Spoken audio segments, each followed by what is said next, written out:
Nicolas, vous allez bien? Bonjour Hugo, très bien, merci. J'ai cru comprendre que vous étiez en Angleterre.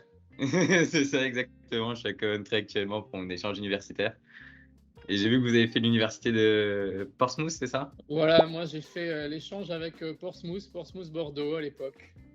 OK, très bien. C'était un échange universitaire aussi ou c'était pendant votre année de césure, Non, non,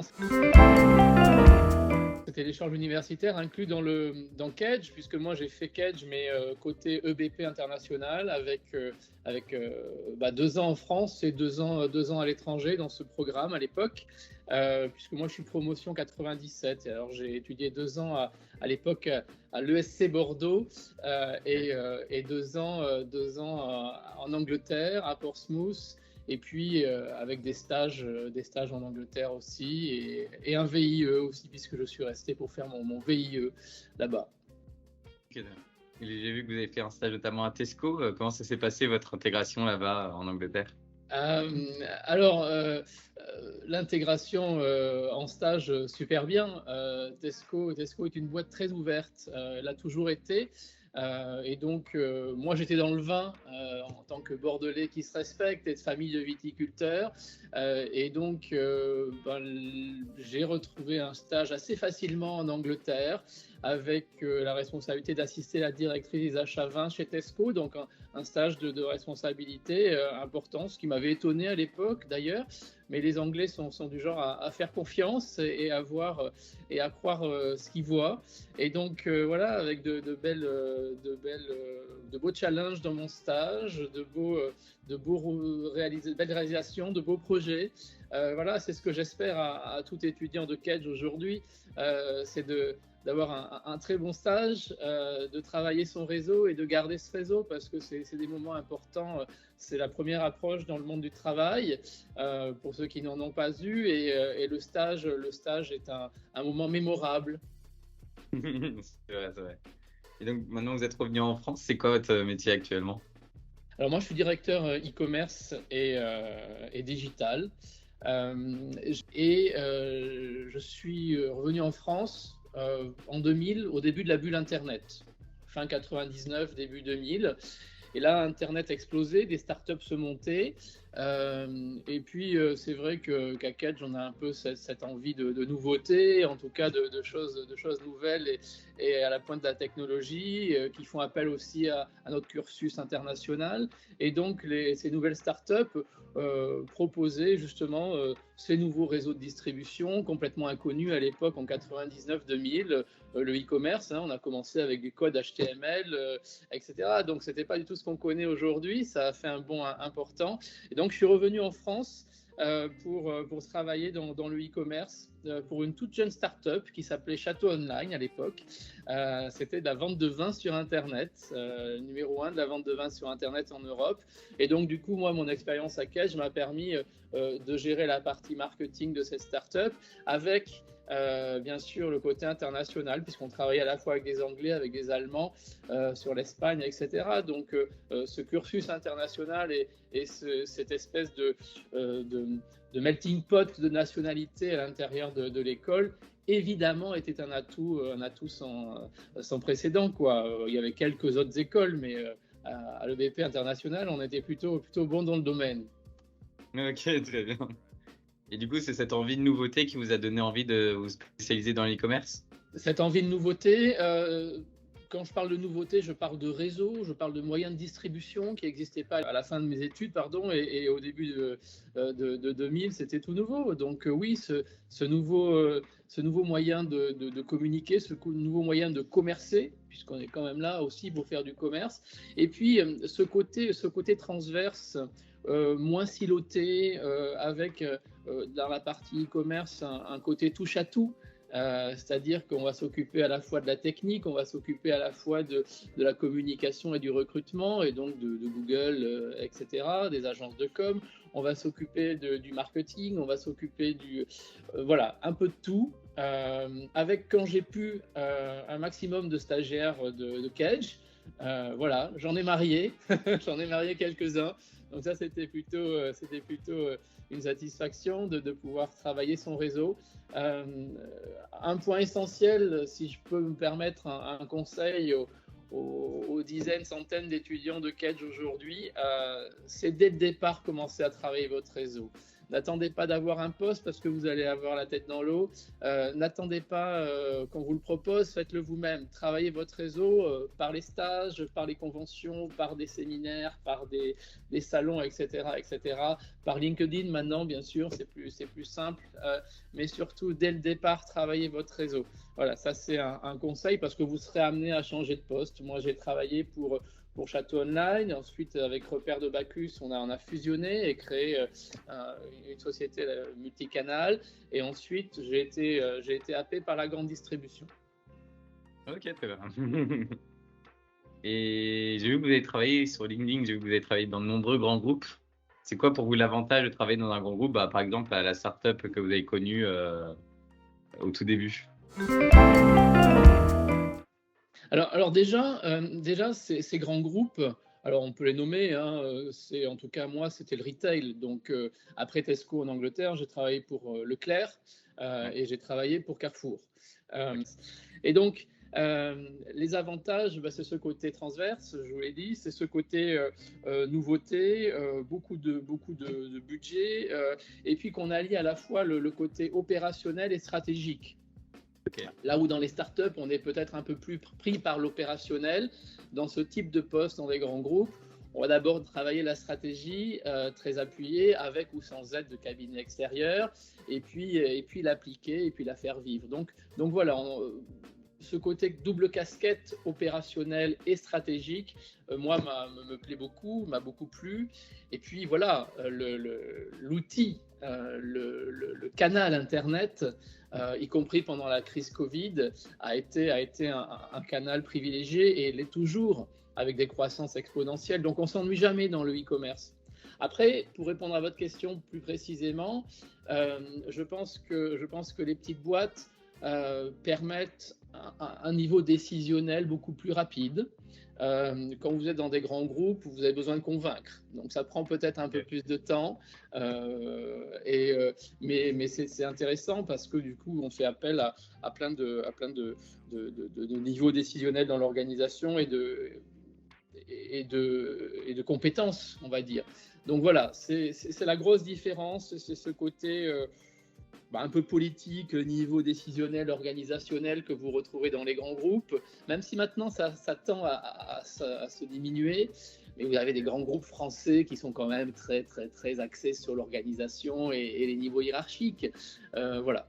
Donc c'est la grande différence que je trouve, mais en tout cas, voilà, l'important c'est la place que vous y ferez.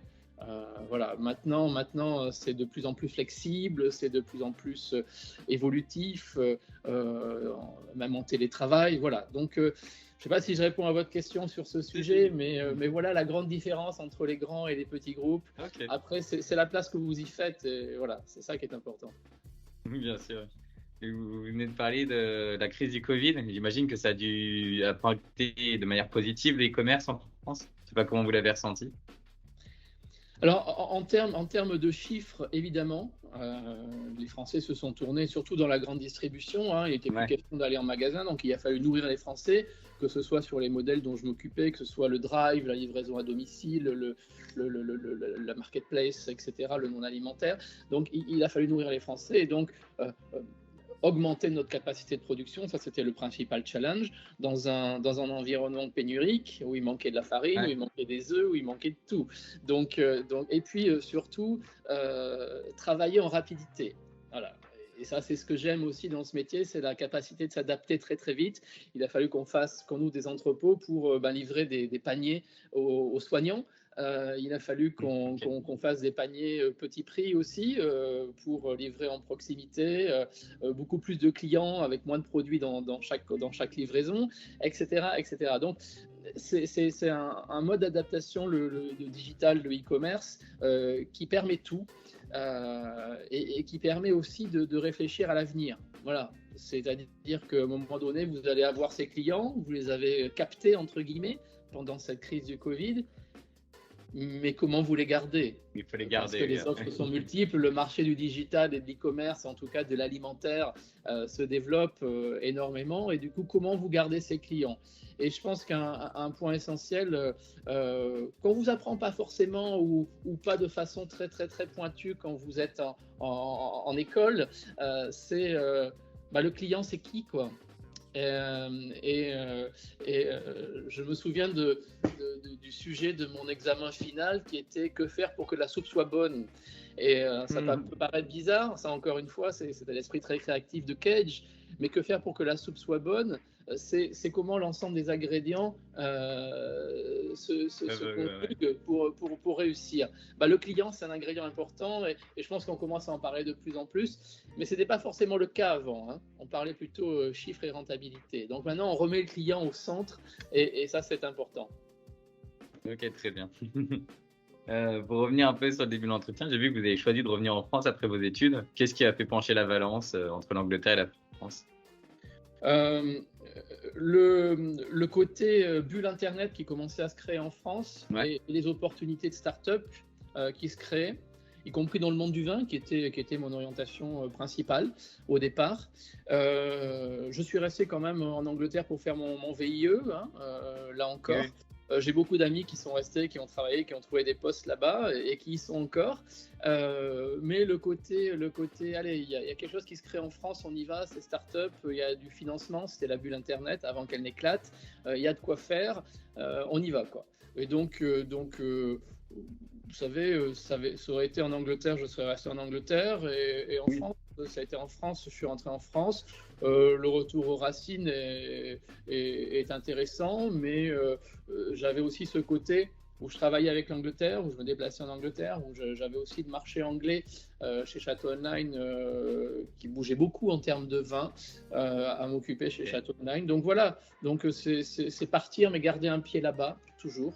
Je pense que ça c'est ancré dans nos gènes quand on part à l'étranger en tout cas.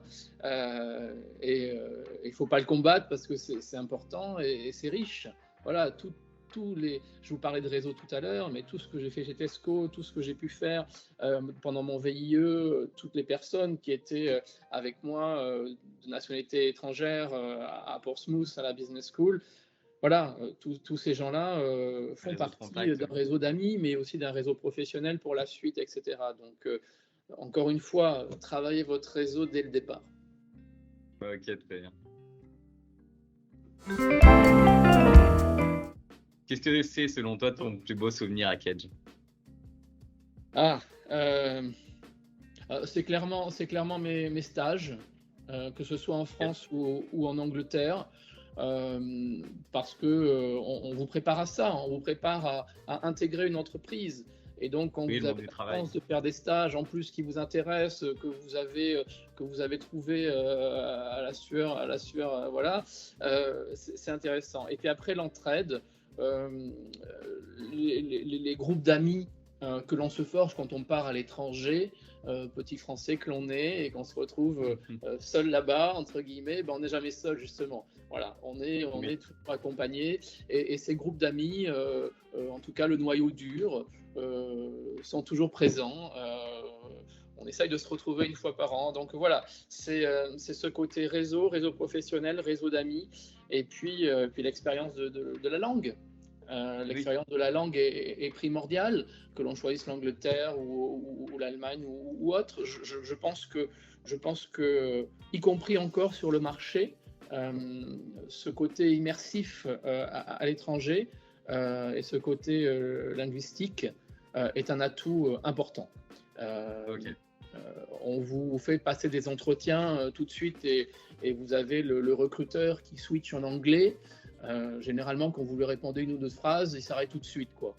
Il reprend en français parce qu'il a compris que lui-même n'irait pas jusqu'au bout, y compris dans des grands cabinets de chasseurs de tête.